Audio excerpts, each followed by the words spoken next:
마태복음 12장 31절부터 37절까지 함께 읽습니다.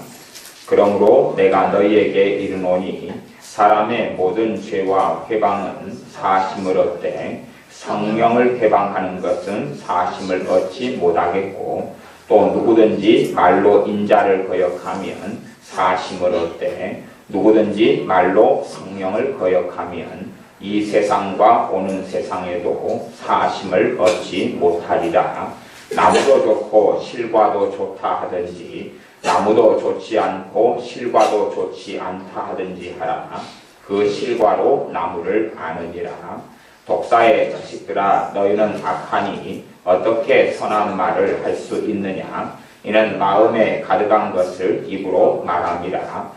선한 사람은 그 쌓은 선에서 선한 것을 내고 악한 사람은 그 쌓은 악에서 악한 것을 내느니라. 내가 너희에게 이르노니 사람이 무슨 무익한 말을 하든지 심판날에 이에 대하여 신문을 받으리니 내 말로 의롭다함을 받고 내 말로 정죄함을 받으리라. 아멘. 마태복음 12장에 읽었던 본문은 특별히 무엇에 대한 이야기를 시종일관하냐 하면 말에 대한 이야기를 시종일관하고 있습니다. 말에 대한 이야기를 하고 있습니다. 우리 주님께서 귀신을 쫓아내었더니 이 바리새인들이 주님에 대하여 마태복음 12장 24절에 바리새인들은 듣고 가로되 이가 귀신의 왕 바알세불을 힘입지 않고는 귀신을 쫓아내지 못하느니라 하거늘. 귀신을 힘입어서 이 바알세불 귀신의 왕을 힘입어서 귀신들을 쫓아낸다. 우리 주님에 대하여 그렇게 모욕했습니다. 그러나 사실은 주님께서는 성령님을 힘입어서 귀신을 쫓아내었습니다. 그러므로 주님께서 본문 31절에 말씀하시기를 사람의 모든 죄와 회방은 사하심을 얻을 수 있다. 사람의 모든 죄와 회방은 용서를 받을 수 있다. 그러나 용서받지 못하는 죄가 있는데 그것은 성령님을 회방하는 것은 사심을 얻지 못한다. 심지어 우리 주 예수님을 거역하고 부인하는 것도 회개하면 용서받을 수 있는데 성령 하나님을 거역하고 회방하는 것은 용서받을 수 없다. 정말로 우리가 잘 생각하지 못했던 그러한 놀라운 말씀을 하십니다.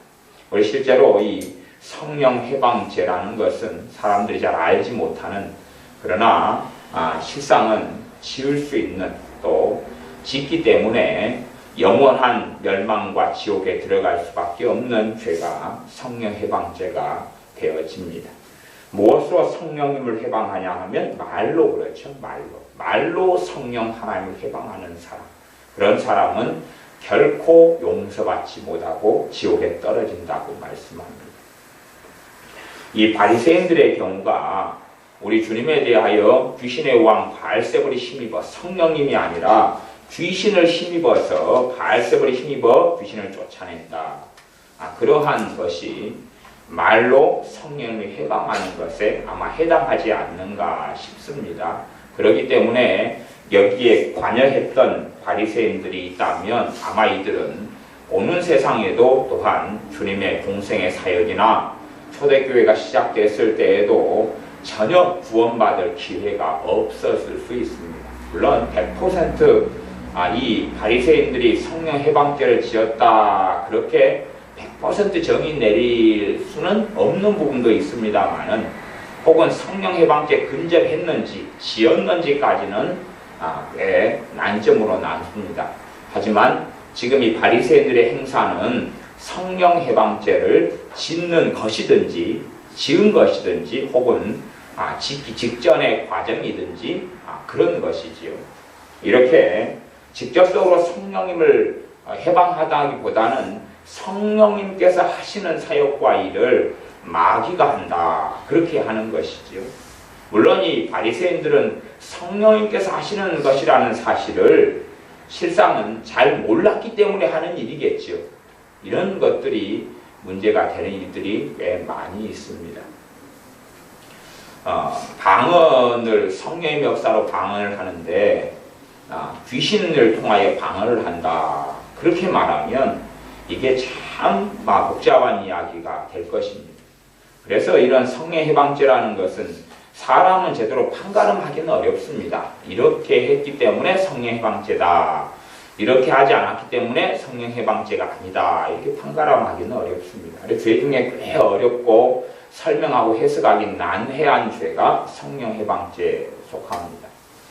전에 우리 동네에 그 목사님 중에 한 분이 여기서 한 500m 정도 가는 그 교회가 있는데 통합직교회 목사님이신데 신학교 교수님으로 같이 지금도 아마 가르치고 있는가 모르겠어요. 근데 신학을 계속 가르치면서 그분은 방언을 인정하지 않으셨습니다. 그래서 신학교 수업 시간에 방언은 귀신이 주는 것이다. 그렇게 가르치셨어요. 한참 그렇게 가르쳤어요. 그리고 방언하는 사람들 조롱하고 그러셨어요. 그것이 80년대도 그렇고 90년대 초까지 그랬어요. 그러다가 새벽에 설교하고 말씀을 마치고 이제 통성 함께 기도하고 있는데 그 목사님 말씀이 강단으로 교인들 있는 데서인가 불이 오더래요. 성령의 불이 확 오더니 방언이 터져버린 거예요. 본인이. 그래가지고 본인이 지금까지 신학교 교수하고 목회하면서 그렇게 부정했던 방언에 대하여 공개적으로 내가 잘못했다. 내가 사죄한다. 그러니까 그분이 방언을 반대하고 그랬던 것은 몰라서 그랬던 거지요. 몰라서 귀신이 주는 거다. 이건 샤머니즘에서 오는 거다. 가르쳤던 거예요. 성령 해방죄는 아니기 때문에 성령님의 기름 부으심과 임재가 나타나고 그리고 방언 은사가 임하였던 거지요. 그러면서 그분이 은혜 생활을 그때 쭉 했다. 그리고 지금도 가까운 데서 계속 목회를 하시는 목사님입니다. 그래서 그런 것처럼 이 방언의 은사에 대해서나 이런 여러 은사에 대해서 성령님이 안 했다, 했다. 그러니까 똑같은 방언 은사인데 이건 마귀로부터 했다. 어떤 사람은 두 사람이 그렇게 말한다 그러면 결과론적으로는 근데 한 사람은 성령 해방죄가 될 수가 있고 한 사람은 안 될 수가 있습니다. 그래서 제가 그런 부분을 단정적으로 말하기는 꽤 어려운 부분이 있고 꽤 어려운 해석하기 난해한 죄 중에 하나가 성령 해방죄다. 그렇게 제가 말씀드릴 수밖에 없는 여지들이 있습니다. 또 이 바리새인들이 성령 해방죄를 지었다 그렇게 말할 수도 있고 혹은 짓는 그냥 이제 절벽 앞에 한 걸음 앞에 서서 한 걸음만 디디면 떨어져 버리는 성령 해방죄를 한 걸음만 더 디디면 그렇게 되는 그것 때문에 아마 주님께서 제가 개인적으로 믿기는 제가 해석하기에는 이 바리새인들은 성령 해방죄까지는 안 지었고 그 한 걸음 앞에서 멈추었다. 누가 멈추게 하셨을까요? 주님께서. 그렇다고 개인적으로 성경은 이 부분을 해석합니다. 그래서 12장 보면 12장 25절에 보면 예수님께서 저희 생각을 아시고 그 바리새인들이 그렇게 서로 말하기도 하고 혼자 또 생각하는 것도 있고 그렇게 하지요. 저희 생각을 아시고 가라사대 스스로 분쟁하는 나라마다 황폐해질 것이요 스스로 분쟁하는 동네나 집마다 서지 못하리라. 그러니까 그 사람들이 말하는 것도 있고 생각하는 것도 있는데 거기서 주님께서 말씀하시면 스톱을 시키신 거예요. 한 걸음 더 디디면 벼랑에서 떨어져 버리고 절벽에서 떨어져 죽게 되는데 한 걸음 더 디디면 성령 해방죄를 지어서 다시는 사심을 얻지 못하게 될 때 주님께서 그 자리에 있으신데 스톱을 시켜주셔야지요. 물론 주님께서 말씀을 통하여 멈추게 하셨는데 더 거기에서 진도를 나가버릴 수도 있어요. 그건 그 사람들의 몫이지만 주님께서는 경고하시고 경책하시고 책망하시면서 멈춰라. 여기서 더 나가면 안 된다라고 말씀하시는 것이 이 마태복음 12장 본문이다. 이렇게 볼 수 있습니다. 그래서 성령님이 해방하는데 무엇으로 하냐 그러면 말로 하는 것. 근데 액면 그대로 이런 상황 속에서 이걸 성령 해방죄 될 수도 있고 안 될 수도 있고. 그러니까 어떤 사람이 방언은 마귀의 것이다. 가령 아까 그 목사님께서 불이 강단으로 갑자기 새벽에 기도하는데 올라와가지고 방언이 터져버려요. 주체할색 터지면서 회개가 터지고 그랬는데 그 다음에도 방언은 마귀의 것이다. 자기 체면과 자존심상 그렇게 계속 아예 신학교에서 가르치고 말씀하셨다면 저는 그 목사님은 성령 해방죄를 짓게 되었다. 그렇게 저는 볼 수밖에 없어요. 뭐 실제로 그랬을 것이고 그러나 그분은 방언 은사가 임한 다음에 신학교에서나 교회에서나 내가 잘못했다. 내가 수십 년 동안 잘못 가르쳤습니다. 그렇게 고백하고 공개적으로 회개를 했습니다. 그렇기 때문에 그 목사님도 주님께서 사랑하셔서 성령 해방죄를 짓기 전에 기회를 주시고 은혜를 주시고 그리고 또 그 목사님을 사랑한 교인들의 중보기도가 있었던 거지요. 그 목사님에 대해서 안타까워서 뜻대로 살려는 열심도 있고 주님을 위해 살려는 특심도 있는데 잘못된 방향과 생각을 하고 있기 때문에 이 교인들이 그것을 위해서 아마 기도하지 않았는가 싶어요. 저도 그 목사님한테 직접 배운 신학생들한테 이야기를 직접 들었기 때문에 그런 여정 속에서 아마 신학생들도 그렇게 중보기도 하지 않았을까 싶어요. 그래서 벼랑에 떨어지기 직전에 멈추게 하고 또 그분은 공개적으로 고백하고 회개하면서 이 문제를 해결해 가지 않았는가 싶습니다. 그래서 우리가 겉으로 누가 성령의 은사들을 부정한다 그럴 때에 또 그 은사가 귀신으로부터 왔다 이렇게 주장하고 말할 때에 그것을 다 성령 해방죄다 그렇게 말하기는 어려운 면이 있어요. 그러나 그 가운데 어떤 사람들은 똑같은 말임에도 불구하고 선을 넘어버려 가지고 성령 해방죄인 경우도 있습니다. 그래서 겉마보 가지고는 성령 해방죄가 아니다라고 우리가 판가름하기는 꽤 어렵습니다. 성령 해방죄를 지어버리면 누가 그런 경우냐 그러면 좀 이제 어려울 수 있습니다만은 아나니아와 삽비라의 경우고 또 구약으로 간다면 사울 왕의 경우입니다. 사울 왕. 또 구약으로 간다면 발람 선지자의 경우가 성령 해방죄를 지은 경우가 될 것이다. 다시금 돌이킬 수 없는 그런 자리로 들어간 경우다. 그렇게 볼 수 있습니다. 32절 또 누구든지 말로 주님을 나를 거역하면 사하심을 용서하심을 얻을 수 있는데 누구든지 말로 성령님을 거역하면 이 세상과 오는 세상에도 사하심을 용서하심을 얻지 못하리라. 말로 성령님을 거역하는 거예요. 겉으로 보이는 것하고 더 깊이 들어가는 것이 좀 차이가 있다고 제가 지금 설명을 했습니다. 그래서 겉마보고 제가 어떤 분들을 보면 누가 성령 역사에 대해서 거슬리고 막 말하는데 성령 해방죄다 이렇게 쉽게 판단하는 분들이 있는데 그렇게 어려운 부분들이 있습니다. 요즘에는 원체 그 신사도 운동이라는 게 있어요. 그래서 피터 와그너 교수님이나 또 누구죠? 그 함께하는 거주가 있는데 그런 어떤 막 사도로서 안수 주고 막 이런 신사도 운동이 있는데 이 잘못된 신사도 운동의 흐름이나 경향성 때문에 그 신사도 운동하고 비슷한 어떤 현상과 일이 벌어지면 그냥 신사도 운동이라고 쉽게 매도해버리는 일들을 요즘에 꽤 많이 봅니다. 이게 신사도 운동에 말하자면 이 거룩한 웃음 같은 게 나타나요. 전에 토론축복 비냐드 교회에 토론축복교회에 이렇게 나타났던 것처럼 막 웃음의 은사, 희락의 은사가 나타나면 신사도니까 그렇다 이런 식으로 매도를 하는 거예요. 근데 실상은 저는 목회하고 사역하면서 웃음의 은사와 웃음의 기름 부음을 통해서 우울증을 주님이 고치시는 경우를 많이 봤습니다. 그래서 특별히 우울증이 아주 깊은 경우는 웃는 은사, 희락, 기쁨의 은사가 오면서 그러면서 우울증이 신속하고 빨리 혹은 한 50% 급속하게 치유되는 걸 봅니다.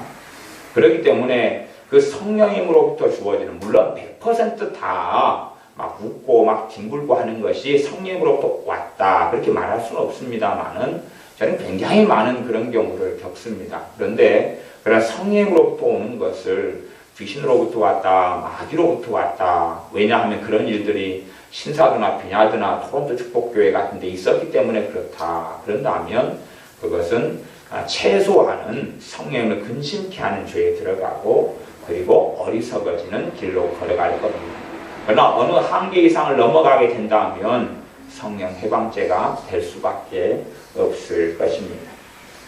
33절 나무도 좋고 실과도 좋다 하든지 나무도 좋지 않고 실과도 좋지 않다 하든지 하라.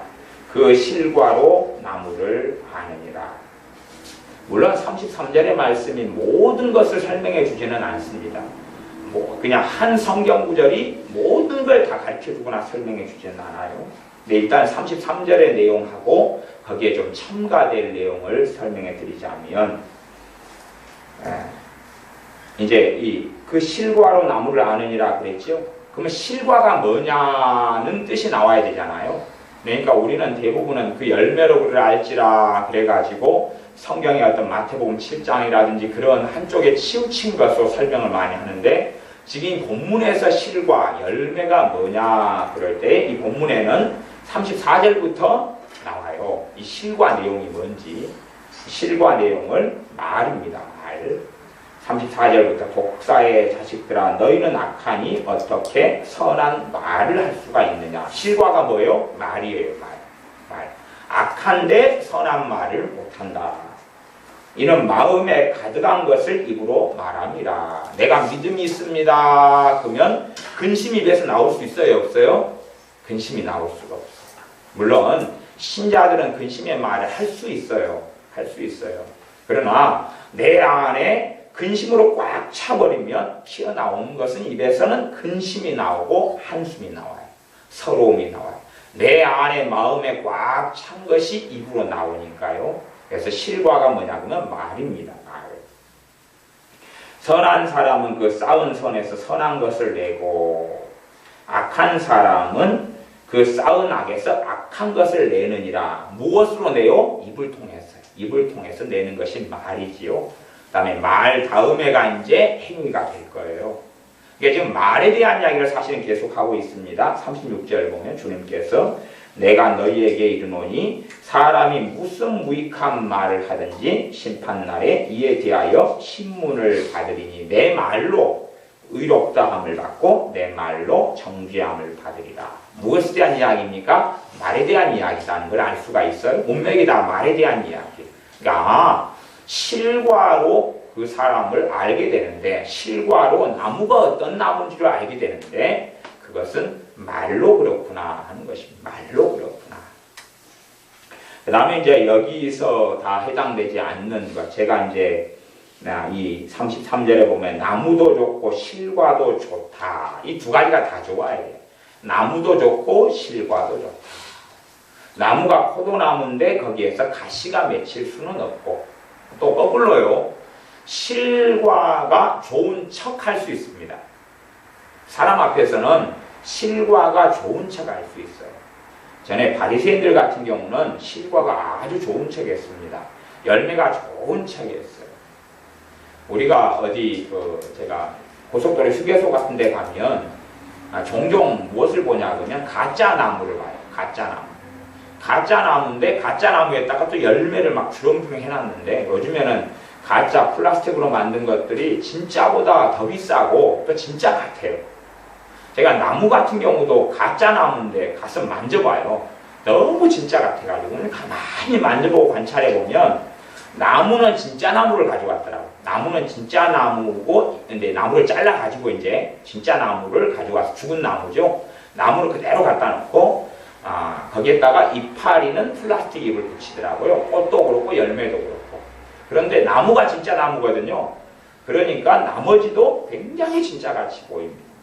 이게 가짜 열매를 붙여놓을 수도 있어요. 또 죽은 나무에다가 포도를 매달아 놓을 수도 있어요. 아주 이제 갓 딴 청포도를, 아니면 좋은 맛있게 익은 포도를 가짜 나무, 죽은 나무에다가 달 수도 있어요. 심지어는 뒷산에 있는 소나무에다가도 포도 열매를 달아놓을 수 있죠. 그런데 그것을 가리켜서 이 소나무에 포도 열매를, 송이를 누가 달아놓았기 때문에 이것이 포도나무다 그렇게 말할 수는 없잖아요. 그래서 우리는 무엇이 둘 다 좋아야 되냐 그러면 과정도 좋고 열매도 좋아야 됩니다. 과정도 좋고 열매도 좋아야 돼요. 그러니까 나무도 좋고 열매도 좋아야 돼요. 본질도 좋고 그 다음에 그에 따르는 말과 행함도 좋아요. 가령 요즘에 이제 WCC나 NCCK 또 WCC 부산 총회 같은 게 있어요. 그러면 그들이 주장하는 건 뭐냐 그러면 평화를 주장합니다. 평화. 그들이 모토로 세운 건요. 하나된 평화예요. 하나된 평화.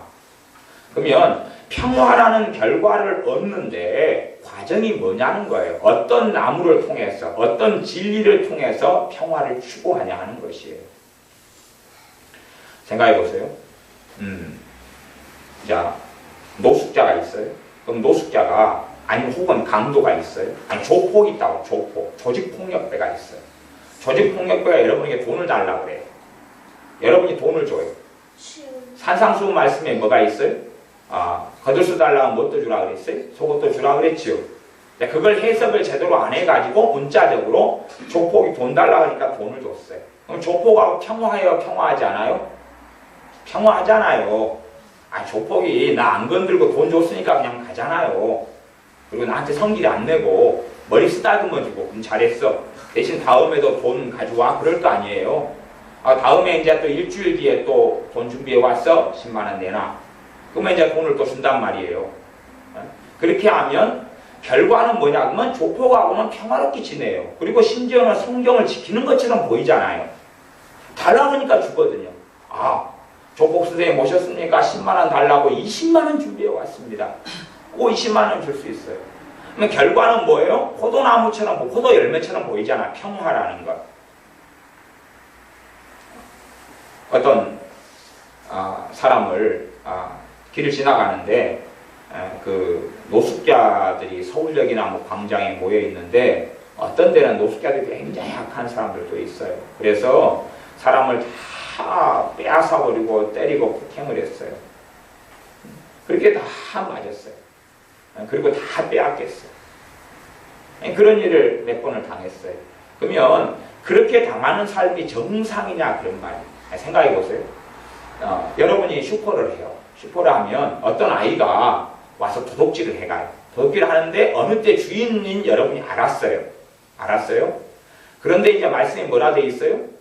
뭐 장발장 이야기처럼 뭐 그런 식의 스토리는 아니고 도둑질해도 이제 아이고 같이 가라 그리고 놔둬버리는 거예요. 한 달, 두 달, 석 달, 5달. 그러면 도둑질하는 아이가 자기 도둑질을 회개하고 주님 앞에 엎드릴까요? 아니면 바늘도둑이 소도둑 될까요? 바늘도둑이 소도둑 되죠. 악행을 해가는 조폭이 회개하고 돌아올까요? 아니면 이제 그것을 넘어서서 강도질하고 살인할까요? 이게요. 악한 일을 행하도록 방조하면 그 중에서 혹 모르겠어요. 천에 하나는 회개하고 돌아올 수가 있을지 모르겠어요. 그러나 100에 99, 1000에 999는 더욱 완악해지고 더 악해집니다. 이게 결과는 뭐냐 그러면 내가 원하는 사람에게 뺏겨주고 원하는 사람에게 주고 강탈당해주고 그래요. 그러면 산상순을 지키고 말씀을 지키는 것처럼 해요. 하지만 과정이 나무가 좋아요 안 좋아요? 안 좋아요. 그러니까 나는 괜찮은 사람이 될지 몰라요. 폭행한 대로 맞아주고 돈 뺏으면 뺏는 대로 뺏겨주고 나는 거룩한 사람, 의로운 사람, 괜찮은 사람, 자비로운 사람이 될지 몰라요. 하지만 하나님의 말씀하고 나는 상관이 없는 사람이 되고 맙니다. 내가 온 것은 너희에게 평화를 주러 온 게 아니라 분쟁케 하려 함이고 검을 주러 왔다 그랬습니다. 진리를 가지면 싸울 수밖에 없는데 결과물은 평화라는 것, 열매라는 평화라는 걸 얻기 위해서 진리의 싸움을 안 하는 거예요. 공의의 싸움을 안 하는 거예요. 정의의 싸움을 하지 않는 거예요. 그리고 원하는 대로 다 맡겨두고 방치하고 살아가요. 어떤 남편이 있는데 어떤 남편이 아내가 굉장히 포악스러워요. 포악스러우니까 포악스러운 아내하고 오래 살면서 하는 말이 그것이에요. 나는 이 아내하고 살면서 별로 싸우는 일이 없습니다. 그래요. 포악스러운 아내는 자기 뜻대로 가정과 남편을 좌지우지하고 살 거 아니에요. 그렇죠? 나는 별로 싸운 적이 없습니다. 그렇다는 이야기는 순응하고 살았다 그 말이에요. 이게 포악한 아내가 고집 부리고 아집 부리고 독선을 부르는 대로 남편으로서 따라갔다 그 말이에요. 결과는 뭐냐면 평화롭지요. 그러니까 이 진리의 싸움을 싸우지 않은 남편은 뭐라고 생각하냐 그러면 저 옆에 내가 문제지 나는 문제가 아니에요. 저 여자가 고쳐지면 되고 나는 평화롭고 나는 싸우지 않고 나는 참아주고 산 거예요. 그래서 나는 다르다 생각할 수 있다 그 말이에요. 그런 경우들을 제가 간혹 봅니다. 간혹 봐요. 근데 뭐냐 그러면 나무도 좋고 실과도 좋다 그래요. 나무도 좋고 실과도 좋다. 이것을 적용으로 바꾼다면 과정도 좋고 결과도 좋아요. 사람들은 결과라는 것만 주목을 많이 합니다. 그러나 주님은 어디에 주목하냐 그러면 과정도 주목하고 결과도 주목합니다. 과정도 주목하고 결과도 주목해요. 과정이 중요한 거예요. 과정. 물론 결과도 중요한 거예요. 과정도 중요하고. 너희가 마음에 쌓은 선으로 선을 내고 과정은 뭡니까? 마음에 무엇을 쌓았느냐 하지요. 한 번은 내가 좋은 말, 사랑스러운 말을 할 수 있어요. 요즘에는 암행어사가 많답니다. 어디 암행어사가 많냐 그러면 대기업체에 암행어사가 많대요. 그러니까 삼성 서비스다 그러면 삼성에서 암행어사를 파송한대요. 무슨 암행어사냐 그러면 감찰관인데 손님으로 과장해가지고 삼성 서비스센터의 직원을 괴롭히는 거예요. 까탈스럽게 하는 거예요. 그러면 삼성 서비스센터 직원이 저 사람이 일반 손님으로 알고 성질나게 하니까 성질대로 해버리면 이제 감찰에 걸리는 거예요. 감사에 걸리는 거예요. 그런 이제 암행어사들이 많대요. 그래서 손님이 이제 가장해가지고 평점을 매기는 거예요. 서비스를 잘한다, 못한다, 이리 가고 저리 가고. 근데 그것 때문에 대기업이나 아니면 서비스를 평가받는 이런 암행어사가 돌아다니는 회사들 같은 경우는 정말 울고 싶은데 울지 못하고, 그냥 성질 내고 싶은데 성질 내지 못하고, 매번 웃어야 되고 참아야 되고 우라통 치밀어 올라도 그래서 화병도 많이 생기고 스트레스도 많이 받고 이렇게 그것을 무슨 직업이다 그러냐 그러면은 그 감정적인 뭐 직업 이런 직업군으로 분류를 하더라고요. 서비스 계열을 그렇게 해요. 그렇게 손님 앞에서 막 우라통이 치밀어 올라도 누가 나를 감사할지 모르니까 웃어줄 수 있다 그 말이에요. 근데 그것을 가리켜 실과가 좋다, 열매가 좋다 그럴 수는 없잖아요. 안에는 싹 이글이글 끓는 게 있단 말이에요. 끓는 게. 주님께서는 너 마음에 선을 쌓았느냐 악을 쌓았느냐를 말씀하시고 묻는 것이에요. 그것도 묻고 너 마음에 선을 쌓았느냐 악을 쌓았느냐. 지금 이 바리새인들 같은 경우는 여러 가지 문제가 있는데 여러분이 이제 이 사복음서 같은 경우를 자세히 듣다 보면 어떤 장면이 몇 구절이 나오냐 그러면요.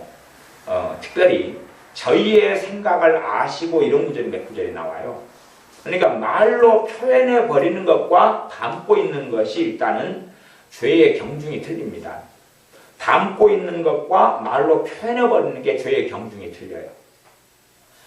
담고 있는 것을 말로 표현해 버리면 죄가 무거워집니다. 하나님 앞에서 하는 이야기. 하나님 앞에서 주님께서 너희가 무슨 무익한 말을 하든지 심판날에 이에 대하여 신문을 받으리라 그랬어요. 너희에는 누구도 포함됩니까? 주님의 제자들인 사도들도 포함됩니다. 물론 다른 말씀을 통해서 말씀드린다면 회개하지 않은 말들에 대해서 그렇죠. 회개하지 않은 말들에 대해서는 내가 죄인 줄 알지 못하고 자행하고 행하고 살았던 말들에 대해서는 그렇습니다. 근데 말을 고치기 위해서는 무엇을 쌓아야 돼요? 선을 쌓아야 돼요. 말을 고치기 위해서는 선을 쌓아야 돼요. 거꾸로 이야기하면 내 안에 쌓인 악을 치워야 됩니다. 내 안에 쌓은 악에서 악이 나와요. 내가 미움을 가득 쌓았으면 미움의 생각, 미움의 감정, 그리고 미움의 말이 툭 튀어나오겠죠. 미움의 말이 툭 튀어나와요.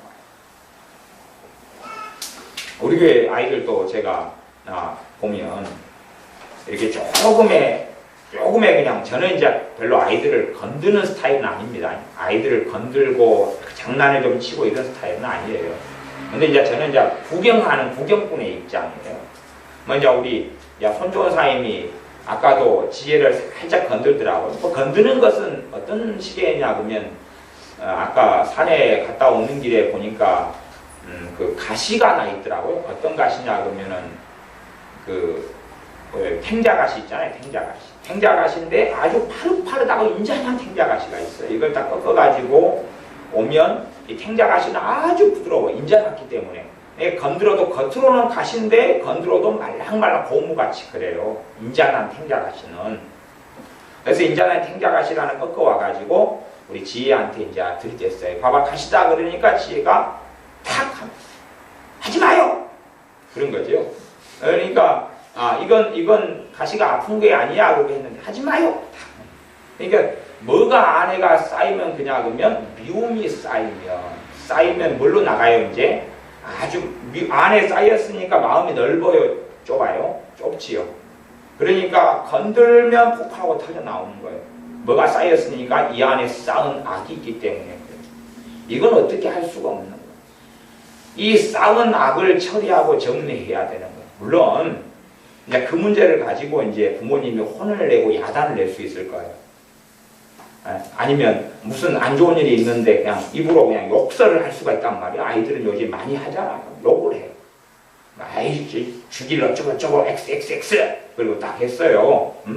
꼴불견 있고 나를 모함하는 친구에 대해서 나를 왕따하거나 안 좋은 말을 하거나 성질나게 하는 친구에 대해서 나보다 약하면 대놓고 욕을 하고 나보다 강하고 세면 뒤 돌아서 가지고 호박씨로 욕을 하고 그러면 이 욕하는 말을 어떻게 고칠 수 있냐는 거예요. 왜 욕이 튀어나오느냐?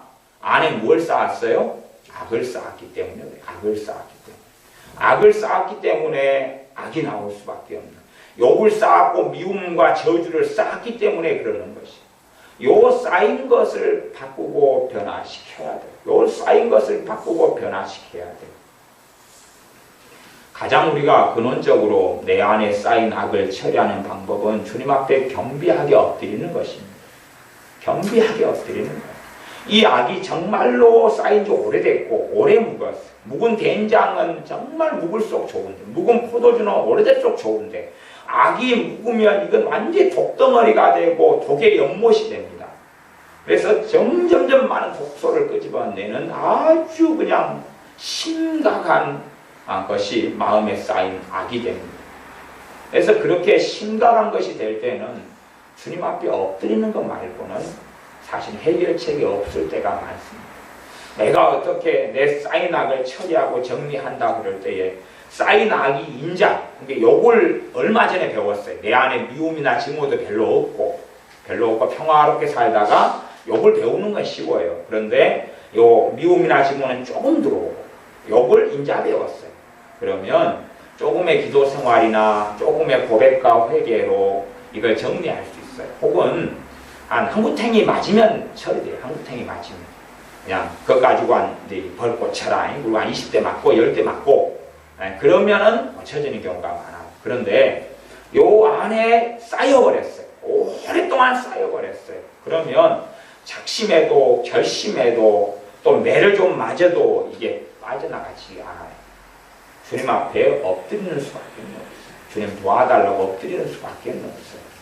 그 말씀을 제가 설명하자면 산상수훈 마태복음 5장의 말씀으로 설명할 수 있어요.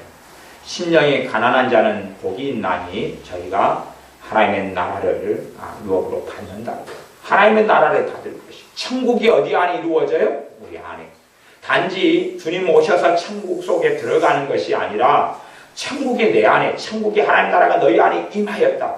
그러니까 내 안에 있는 악의 나라, 저주의 나라, 미움과 증오의 나라가 뒤집어 엎어지는 거예요. 어떨 때요? 심령이 가난하다는 이야기는 그거예요. 내가 아무것도 의지할 것이 없는 것이. 내가 아무것도 붙잡을 것이 없는 것. 내 의지를 사용해서 내가 고쳐버리라 했는데 안 고쳐지는 내 앞에 절망하고 주님 앞에 엎드리는 것이 주님을 믿기 때문에 주님의 사랑과 주님의 능력과 주님의 자비를 믿기 때문에 주님의 긍휼하심을 믿기 때문에 그분 앞에 엎드리는 것이 다른 말로는 애통하는 자는 복이 있나니 저희가 위로를 받을 거예요. 무엇 때문에 애통합니까? 내가 내 죄에 대해서 절망하기 때문에 그래요. 내가 내 부족함, 내 허물에 대하여 내가 고칠 수 없기 때문에 절망하는 사람에게 하나님의 위로가 찾아옵니다. 의에 줄이고 굶주린 자는 복이 있나니 저희가 배부름을 받을 것이다. 의에 줄이고 굶주린다는 것은 나를 아무리 뒤져봐도 내게 의가 없는 거예요. 아무리 뒤져봐도 내게 하나님의 뜻에 맞는 의를 찾아볼 수 없는 거예요. 겉으로는 의롭다, 겉으로는 바르다, 겉으로는 선하다, 선행을 하는 것처럼 보였는데 그 마음속 더 깊이 들어가니까 하나님을 위한 것이 아니라 결국은 나를 위한 것이고 주님을 위한 것이 아니라 결국은 내 자기 만족에 불과했다는 것들을 발견하게 되는, 그래서 내게는 전혀 의가 없다는 것을 발견하면서 의에 굶주리고 목마른 것이고, 그렇게 될 때에 하나님의 의로 채워져서 배부르게 된다는 말씀입니다. 산상수훈 가운데 팔복은 정말 놀라운 복을 우리에게 주님께서 말씀하시는 것이 됩니다. 다시 말하자면 복음의 살아있는 능력에 대한 이야기입니다. 십자가 복음의 능력에 대한 선포가 팔복에 대한 말씀이 됩니다. 그래서 우리 안에 쌓은 악을 처리할 때만이 사실은 말을 고칠 수 있어요. 그리고 우리의 말대로 결국 우리는 행하거든요. 우리가 누구에 대해서 욕을 한다고 생각하고, 저 죽일 XS, 죽일 X, 그냥 그렇게 욕을 하고 살아가면 내 행동이 그렇게 살아갈 수밖에 없는 거예요. 내 안에 그게 쌓였고 그렇게 말한다는 것은 그 다음에 나는 행하게 되는 거예요. 우리가 성질이 나도요, 마음 안에만 맴돌고 꼭 있는 경우는 성질 나고 혈기 나는 것이 예를 들어서 10이 최고봉이라고 가정하면 한 3이나 5밖에 안 돼요. 막 부글부글 끓는 상태에서는 3이나 5밖에 안 돼요. 이게 막 여기까지 목까지 차도 한 5예요. 그러다 이것을 뭘로 내버려요? 입으로 확 내버려요. 입으로 내버리면 이것을 성낸다 그러는 겁니다. 성낸다. 사람의 성내는 것이 하나님의 의를 이루지 못하면 입으로 탁 토해버리면 성이 나가지고 데시벨이 10이 최고다 그러면 5에서 90, 7, 8, 9 확 올라가버려요. 죄가 굉장히 커지고 귀신의 역사를 죄를 통하여 끌어들어오고 들어오게 되는 거예요. 그러니까 우리가 사실은 말을 조절하고 억제한다 해서 우리 마음이 변하지는 않아요. 쌓은 것을 처리를 해야 될 거 아니에요? 쌓은 걸 처리해야 되죠. 음식물 쓰레기가 가득 쌓여 있으면 주변은 치울 수 있어요. 음식물 쓰레기가 많으면 바퀴벌레가 막 끓잖아요. 음식물 쓰레기는 그대로 놔두고 돌아다니는 바퀴벌레는 막 때려잡아 죽일 수 있어요. 그러면 잠깐은 깨끗해지잖아요. 바퀴벌레 싹 죽이니까.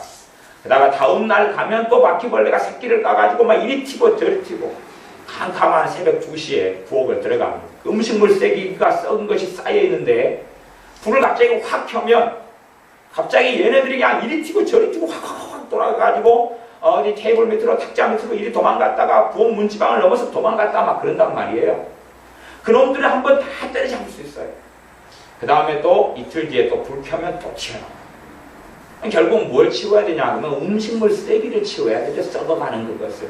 그게 바퀴벌레에게 모이가 되고 먹이가 되고 더러운 쥐가 끓게 되고 더러운 병균, 세균이 끓게 돼서 온갖 오염되는 것인데, 그래서 우리의 말을 확인해 보면 내 안에 뭐가 쌓였는지를 알 수가 있어요. 그리고 그 말이 주님 앞에 회개할 때에 주님의 심판 날에 그에 대한 신문을 받지 않게 됩니다. 그러나 말만 주님 잘못했어요 한다고 내 안에 쌓인 악을 정리를 해야지, 내 안에 쌓인 악을 정리하지 않고서는 잠깐의 미봉책에 불과한 거예요.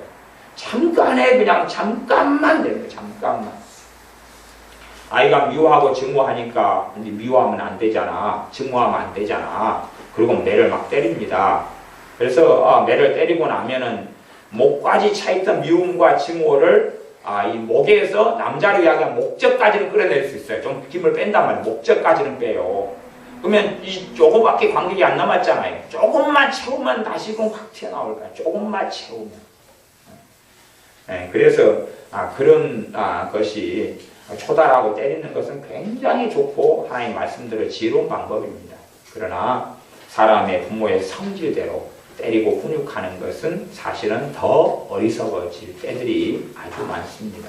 그래서 아이를 훈육하고 초달할 때에는 반드시 평안 가운데 성령의 인도하심 가운데 기도하면서 평안한 가운데 자녀를 사랑하는 마음 가운데 해야 됩니다.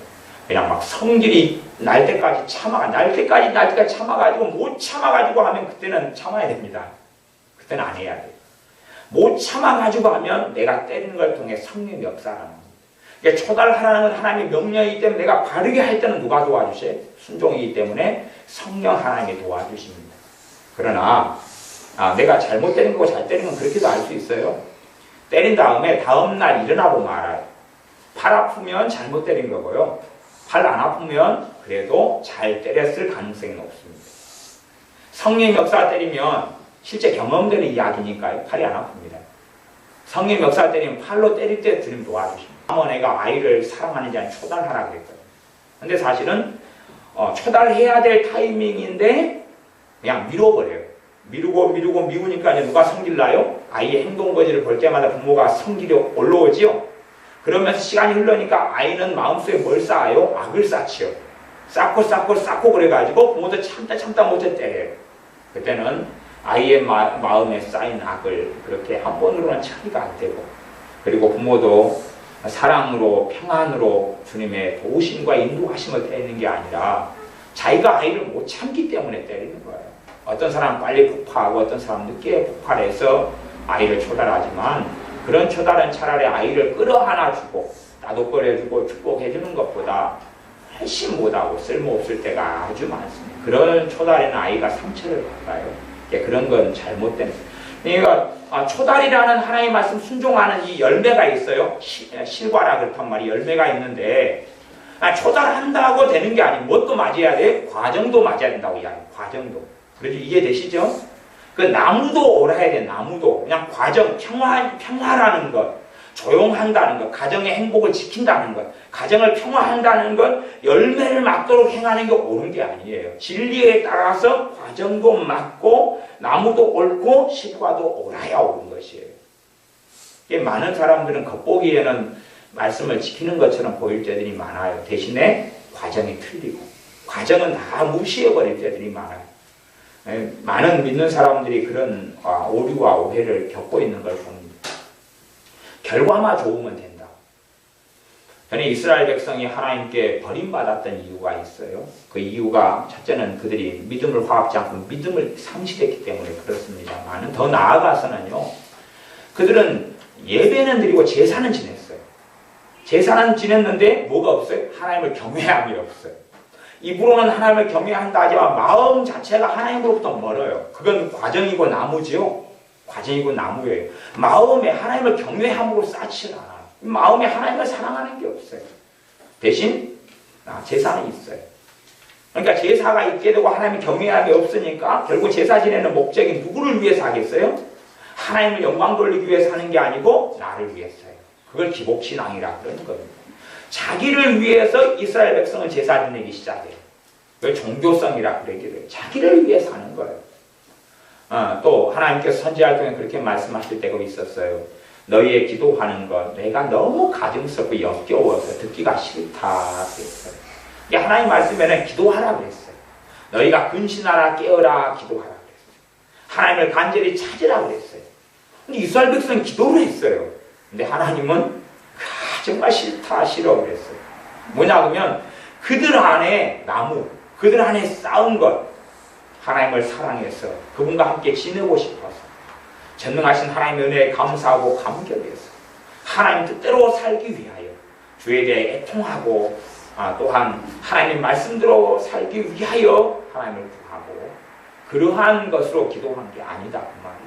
이 열매는 기도하라는 것은 맞추는데 그 안에 알맹이는 다른 알맹이에요. 그것 때문에 하나님께서는 기도하라고 말씀하신 하나님께서 기도하는 이스라엘 백성들에게 너무 가증스럽다 그럽니다. 예배하고 제사 드리라는 명령하신 하나님께서 제사 지내는 이스라엘 백성에게 싫다 싫어 그러는 거예요.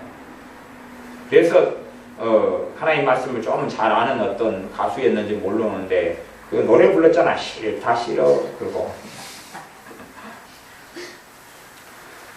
그 전에 발람 선지자 같은 경우는 발락 왕이 요청했어요. 나하고 좀 친하게 지내자. 내가 원하는 걸 들어달라.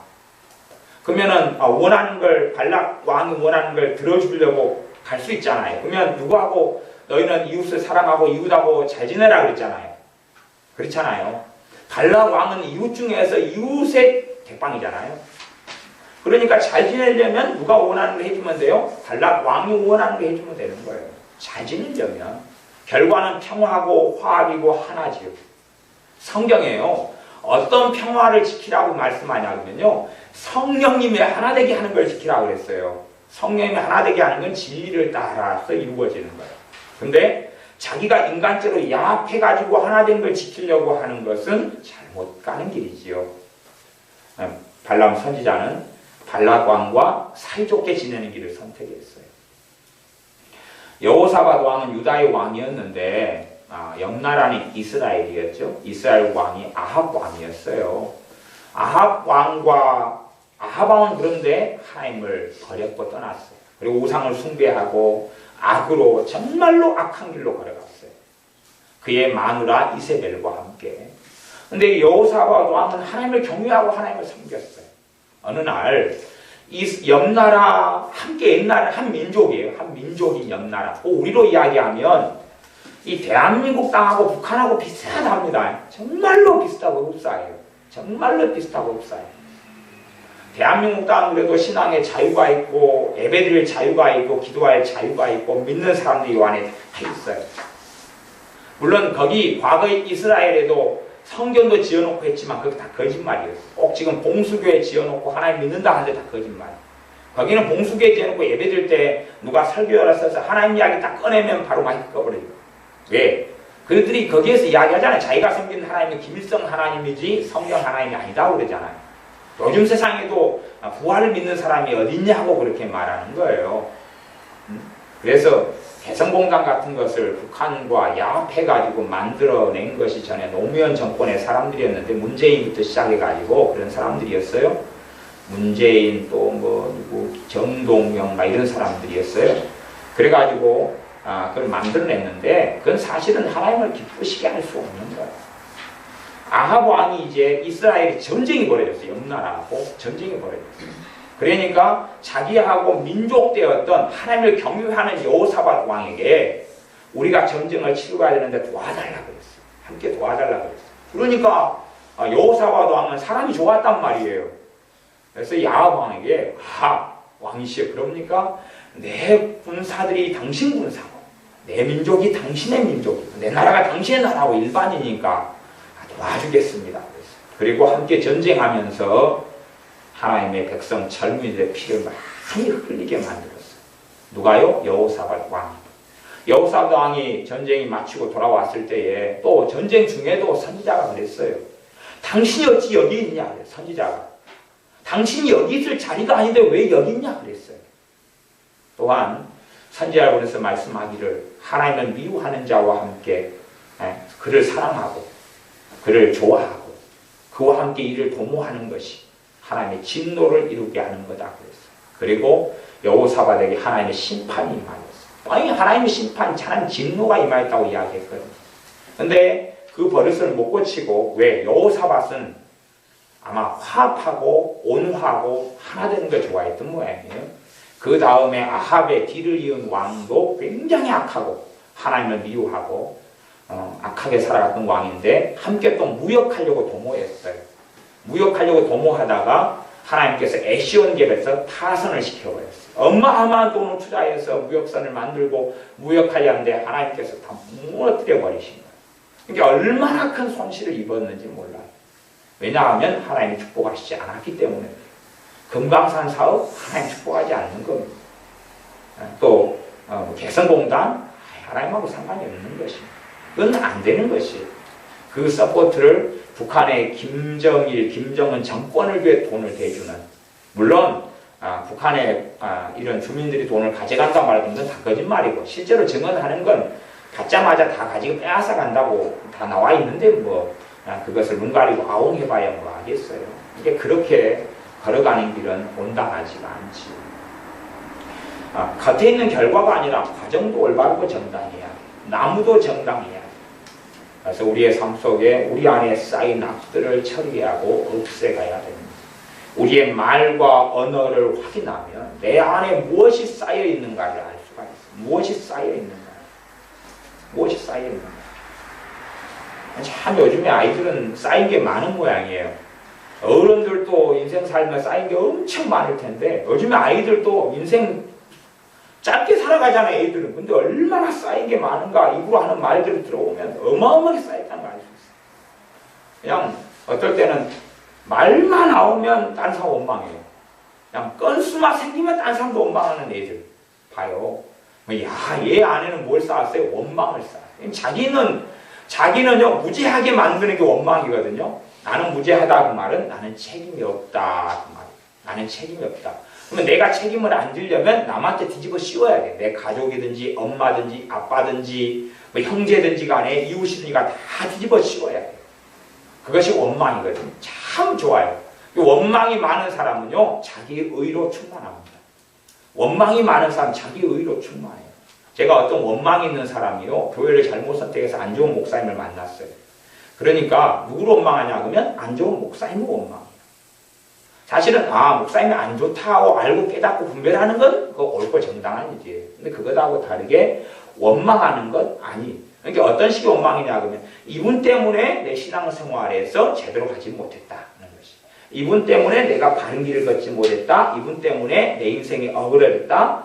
또 어느 날 이분이 애언을 했는데 자기한테 화장품 사업을 하라 그랬대요. 화장품 사업을. 그래서 자기가 이제 그 목사님 애언을 듣고 뭘 했냐고 화장품 장사를 했어요. 빚내가지고 인테리어하고 어떻게 하는데 돈을 한 몇천 들어가가 화장품 사업을 했는데 문제는 이 집사님이 자기 얼굴도 꾸밀지 모른다는 거죠.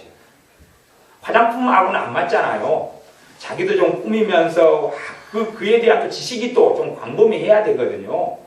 요것은 알로에를 만든 건데 요즘에는 천연이 뭐 좋고 어쩌고 하면서 막 어떻게 손님도 이익이고 자기도 이익인 것을 해야 되는데 이분은 화장품에 대해서도 몰라요.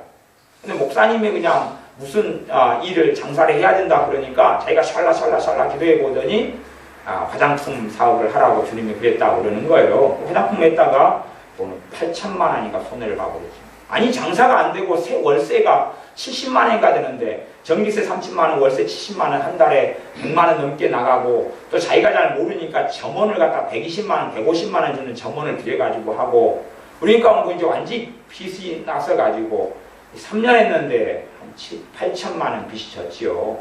그러니까 이제 이 집사님이 누구를 원망해요? 목사님을 원망하는 거예요. 아니 목사님이 나한테 화장품 장사 하라 그래가지고 그 8천만 원 빚 갚으려니까 이게 좀 있는 사람이야 8천만 원 빚이 아무것도 아닌데 없는 사람이야 8천만 원 빚 갚으려면 10년 20년 벌어야 되거든요. 그러니까 원망하는 거예요. 그래가지고 그 일이 벌어진 지 5년이 지났는데도 아주 침울하고 절망하고 낙담하면서 그때 그 목사님이 자기한테 화장품 장사하라고 자기가 다니던 교회 담임 목사님이 그렇게 해가지고 내가 이렇게 실패했다는 거예요. 근데요 각 사람에게는 성령이 임하여 계셔요. 사실 하나님께서는요 어떤 사람이 일을 주고 맡길 때 직접 말씀하시지 누구를 통해 말씀하시지 않아요. 예언 자체가 그런 기능하고는 전혀 다른 기능을 합니다. 사람들이 장난칠 수 있지만 뭐 스스로 그걸 믿으니까 그렇게 하지요. 근데 내가 책임질 수밖에 없는 거예요. 내가 주님 앞에 살아가는 삶에 대해서는 그렇습니다. 근데 원망을 자주 하는 사람들은 자기는 책임이 없어요. 자기는 책임이 있어도 교통사고를 식으로 한다 하면 10%, 20%. 그리고 상대방이 80%, 90% 책임인 거예요. 자기는 0%, 상대방이 100%. 이게 정말로 인생 가운데 최고의 악을 쌓아나가는 방법이 있는데 그 원망입니다. 최고의 악을 쌓아나가는 방법은 원망입니다. 원망하는 사람 특징은 어떤 특징을 가지냐 하면요. 사실 원망이라는 건 굉장히 미묘하고 복잡한 형태를 많이 가집니다. 제가 뭐 상담을 20년 넘게 공부해 오면서 이제 그런 부분까지 더 깊이 있게 이제 언제 설명했으면 좋겠는데 그까지 설명 못하겠고 그냥 약간의 기본적인 것으로 따지면 원망이라는 것이 우리가 어떤 사람에게 원망을 돌리는 방식은 굉장히 교묘하고 굉장히 많을 수가 있어요. 아주 교묘하고 아주 많습니다. 근데 그 중에 가장 일반적인 것이 책임 회피하는 거고 책임을 돌리는 거죠. 그래서 그럴 때 나타나는 일반적 현상 중에 하나가 뭐냐면 이 일만 해결되면 나는 평안할 텐데 그런 거예요. 이게 남편이 말썽장이다 그러면 인생에 누구만 없으면 행복해요? 남편만 없으면 행복해요. 그것이 이제 원망이 굉장히 교묘하게 가는 수단입니다. 자식이 말썽 부리면 누구만 착하면 자기 인생 행복해요? 자식만 착하면 행복. 그 다음에 이제 돈에 대해서 쌓인 사람은 빚이 있다 그러면 무슨 문제만 해결되면 행복하다고 생각해요? 빚 문제만 해결되면 행복하다고 생각해요. 근데 절대 안 그렇습니다. 절대 안 그래요. 절대 안 그래요. 저는 언제 교만이 제 인생에 있어서 가장 큰 문제라고 심각하게 느꼈던 적이 있어요. 몇 년간. 그래서 교만하고 치열하게 싸우고 회개하고 다시 치열하게 싸우고 그날을 돌아보고 다시 기도하고 엎드리고 그래서 이 교만 문제만 좀 넘어서면 내가 하나님과 동행할 수 있을 것이라고 막 느끼고 깨달았어요. 그 어느 때 돼서 교만 문제를 좀 해결한 것처럼 보여졌어요. 제가 어떤 부분에 있어서. 그러니까 교만을 넘어서니까요. 꼭 산이요. 산맥을 등산하는 것은요. 한 산을 넘으면 다 온 줄 알았는데 그건 넘으니까 더 높은 봉우리가 나타나대. 그래갖고 그것만 넘으면 다른 자로 갔더니 그 뒤에 산이 있는 거예요. 그런 것처럼 교만을 한 넘었다고 생각했는데 물론 교만이란 문제는 겸손이란 문제는 평생 이어져가는 문제입니다. 오늘은 겸손하지만 내일은 교만할 수가 있고 내일은 교만하지만 모레는 겸손할 수가 있는 거예요. 선주를 생각하지 넘어질까 주의하라고 그랬어요. 네. 근데 그걸 교만을 넘어서는 것처럼 보이니까 다른 것들이 나타나. 또 다른 것들. 우리가 원망하는 사람들은 어떤 것만 해결되면, 어떤 문제만 해결되면, 누구는 또 시어머니가 굉장히 문제 있는 어떤 집사님은 그러더라고요. 내가 이 시어머니만 없었으면 내 인생에 걸리적거릴 게 없는데 남편도 내 말 잘 듣고 그래도 돈도 좀 있고 시어머니만 없으면 걸리적거릴 게 없는데 시어머니가 하루에 2차 3차 전화해가지고 5장 6번을 뒤집는다 그래요. 아니 그분이 문제인 것입니다. 시어머니가 문제가 아니에요. 그분 자신이 문제인 것이에요. 우리는 우리 안에 쌓인 악을 살펴보아야 된다. 내 안에 무엇을 쌓았는가를 살펴보아야 되지. 저것만 처리되면, 돈 문제만 해결되면 내가 책임지지 않는 신앙에는 주님이 은혜 주지 않습니다. 주님의 은혜는 어디에서 임합니까? 내가 주님 앞에 책임지고 엎드릴 때 그걸 회개라 그러는 거예요. 그러니까 원망을 담고 있으면서는 사실 회개는 굉장히 어렵습니다. 거의 어려워요. 회개의 열매를 누려도 맛배기 정도에 불과해요. 원망은 남을 탓하는 거거든요. 내가 내 죄에 대한 책임을 지지 않는 거예요. 내가 내 죄에 대한 책임을 짊어지고 있고 서보면 도무지 짊어질 수 없는 걸 깨닫고 알고 우리 주님을 의지할 수밖에 없습니다. 그것이 복음의 사랑이고 하나님의 사랑이고 주님의 사랑입니다. 하지만 내가 책임지지 않을 때는 내 죄의 무게는 가볍습니다. 나는 의롭고 나는 선합니다. 그래서 원망하는 사람들은 자기가 악하다는 걸 인식을 잘 하지 못합니다. 자기가 정말로 못했다는 걸 인식하지 못해요. 어떤 사람이 그러냐 그러면 가정에서도 그러잖아요. 두 부부가 살아가면 한 사람은 좀 선하고 한 사람은 좀 악하다 그러면 둘이 항상 싸우다 보면 좀 선한 사람 입장에서는 저 사람이 항상 문제거든요. 주로 10번 문제가 생기면 저 사람이 9번 문제예요. 근데 더 깊이 들어가서는 주님과 내 관계에 있어서는 저 사람이 문제가 되는 게 아니고 사실은 내가 문제의 원천이라는 걸 깨닫는 부분이 굉장히 중요합니다. 어떤 걸리적거리는 하나의 문제가 해결되면 우리 삶이 평안해지고 행복이 오고 그런 건 아닙니다. 그게 아니고 내 마음속에 쌓인 악을 치워야 됩니다. 주님 앞에 엎드려서 치우고 회개하면서 치우고 또한 바꾸려면 내 안에 무엇을 쌓아야 돼요? 선을 쌓아야 돼요. 선을 쌓으라는 이야기가 우리가 선한 행동을 대단하게 할 수 있다는 이야기가 아닙니다. 참된 선은 하나님의 말씀입니다. 참된 선은 하나님의 말씀입니다. 참된 선은 하나님의 말씀입니다. 그렇기 때문에 하나님의 말씀을 내 마음속에 받아들이는 것이 말씀을 통하여 복음의 능력이 나타나고 말씀을 통하여 은혜가 나타나고 말씀을 통하여 진리의 성령이 역사하셔서 내 마음을 새롭게 하시기 시작하시는 거예요. 내가 도대체 무슨 선을 쌓을까요? 구제를 할까요? 헌금을 많이 낼까요? 기도를 많이 하면 선이 쌓아지는 건가요? 아니요. 그런 건 겉으로 보이는 열매일 뿐이지요. 주님은 마음을 보십니다. 주님은 마음을 달아보십니다. 나무가 어떤 나무이냐?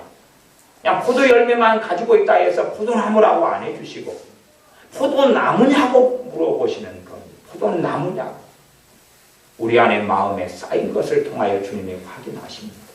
내가 내 의를 의지하느냐 주님의 의로우심을 의지하느냐, 내가 내 공로를 의지하느냐 주님의 십자가를 의지하느냐, 내가 내 선을 의지하느냐 주님의 선하심과 주님의 사랑하심을 의지하느냐, 내가 무슨 선을 쌓을 것이냐 하는 것입니다. 우리 안에 악으로 쌓인 것, 미움과 증오와 원망으로 쌓인 것을 주님 앞에 토하고 치워내야 합니다.